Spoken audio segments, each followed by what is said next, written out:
Hello, good morning, good evening, good afternoon. ये part 3 है simple harmonic motion का। इससे पहले पार्ट 1 और पार्ट 2 मैं अपने यूट्यूब चैनल पे अपलोड कर चुका हूँ। आप उसको काइंडली देख सकते हैं। अब मैं इस पार्ट 3 में क्या बात करूंगा। ये वो है, कुछ एमसीक्यू पॉइंट्स हैं जो डायरेक्टली पूछ दिए जाते हैं कि आपसे क्वेश्चन क्या किया जाता है। आप क्वेश्चंस को देखें। वो आपसे पूछते हैं कि काइनेटिक एनर्जी, जब कोई body mass attach to spring system में, जब कोई बॉडी अपनी, आप जरा समझिएगा, अपनी मीन पोजीशन पे हो या एक्सट्रीम पोजीशन पे हो, तब बताएं उसकी काइनेटिक एनर्जी की वैल्यू क्या होगी। एक बार फिर पूछा जाता है कि उसकी पोटेंशियल एनर्जी, अगर वो मीन पोजीशन पे देखा जाए और वो एक्सट्रीम पोजीशन पे देखा जाए, तो उस वक्त बताएं कि उसकी पोटेंशियल एनर्जी की वैल्यू क्या होगी।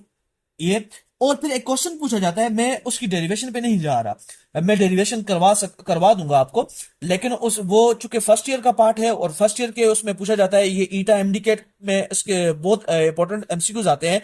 तो मैं आपको सिर्फ उसकी वैल्यू लिख के दे दूंगा और उसको थोड़ा सा एक्सप्लेन कर दूंगा। लेकिन ये क्लास 10 का पार्ट नहीं है कि डेरिवेशन आपसे पूछी जाए।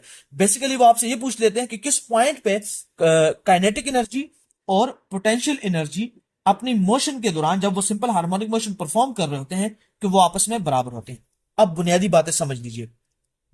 अच्छा, कोई भी ये बात याद रखनी है। आपसे ये क्वेश्चंस होते हैं कि काइनेटिक एनर्जी मीन पोजीशन पे बताएं, एक्सट्रीम पोजीशन पे बताएं। पोटेंशियल एनर्जी मीन पोजीशन पे बताएं, एक्सट्रीम पोजीशन पे बताएं। और ये बताएं कि काइनेटिक एनर्जी और पोटेंशियल एनर्जी वो कौन सी वैल्यू है जहां पे ये बराबर होते हैं। अब बात समझ लीजिए।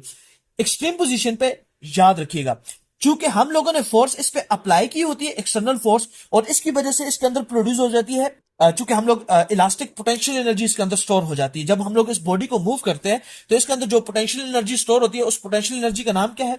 Elastic potential energy. और याद रखिएगा, ये मैक्सिमम होती है।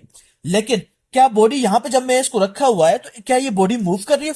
थोड़ी देर के लिए सोचे, क्या ये बॉडी मूव कर रही है? नहीं। तो इसका मतलब यह है कि जब बॉडी मोशन में नहीं है तो उसकी काइनेटिक एनर्जी जीरो।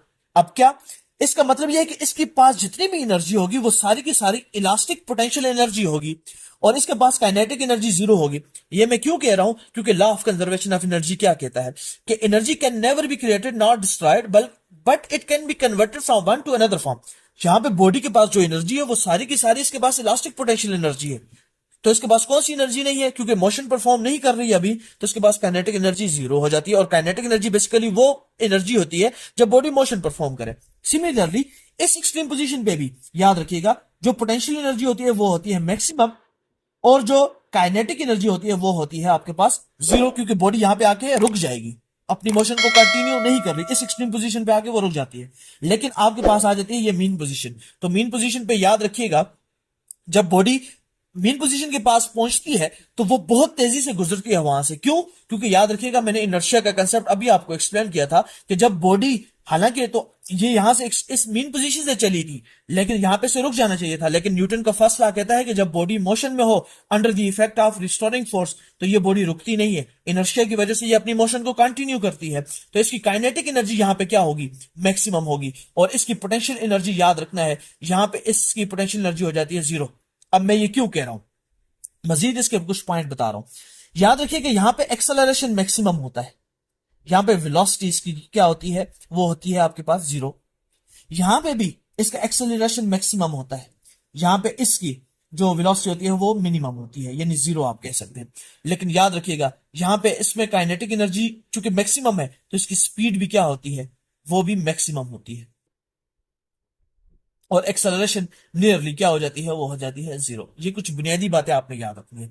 ये आपके मैंने पॉइंट्स क्लियर कर दिए। अब मजीद एक पॉइंट, वो कौन सा पॉइंट है जिस पॉइंट पे काइनेटिक एनर्जी और पोटेंशियल एनर्जी बराबर हो जाते हैं? तो उसके लिए फार्मूला याद रखें, A divided by under root two. ये आपने फार्मूला याद रखना है। ये वो डिस्प्लेसमेंट है जिस डिस्प्लेसमेंट में बेसिकली क्या होता है कि काइनेटिक एनर्जी पोटेंशियल एनर्जी के बराबर होती है। अब इसका मतलब क्या कि जब बॉडी, समझिएगा, जब बॉडी इस एक्सट्रीम पोजीशंस पे, जब मैं उस पे से एक्सटर्नल फोर्स को हटा दूं और वो रिस्टोरिंग फोर्स की वजह से मूव करना स्टार्ट करे और वो कुछ फासला तय करना शुरू करे, यानी मीन पोजीशन की तरफ आना शुरू करे, तो वो एक ऐसा पॉइंट भी आता है कि जिस पॉइंट पे जब ये मोशन कर रही है तो उसके पास काइनेटिक एनर्जी गेन, जब बॉडी अपनी एक्सट्रीम पोजीशन से वापस मीन पोजीशन की तरफ आती है, तो एक ऐसा पॉइंट आता है कि इसकी काइनेटिक एनर्जी इंक्रीज होती है और इसकी पोटेंशियल एनर्जी डिक्रीज होती है। ये बिल्कुल उसी तरह है जिस तरह आपने रिवर्सिबल रिएक्शन में जब लॉ ऑफ आप वो पढ़ते हैं, ये जो कैसी कांस्टेंट की वैल्यू पढ़ते हैं, कि जब आप लोग कहते हैं कि भाई रिएक्टेंट प्रोडक्ट में कन्वर्ट होता है और प्रोडक्ट रिएक्टेंट में कन्वर्ट होता है, तो क्या होता है, एक पॉइंट ऐसा आता है जिस पॉइंट पे ये दोनों बराबर हो जाते हैं। तो ये वो पॉइंट है कि इसकी मोशन के दौरान जब काइनेटिक एनर्जी और पोटेंशियल एनर्जी इस डिस्प्लेसमेंट क्या हो जाते हैं, आपस में बराबर हो जाते हैं। This is all about simple harmonic motion, उसकी डेरिवेशन क्या है, उसका टाइम पीरियड, डिस्प्लेसमेंट, फ्रीक्वेंसी वगैरह क्या है, और इसके कुछ एमसीक्यूज पॉइंट मैंने आपको एक्सप्लेन कर दिए।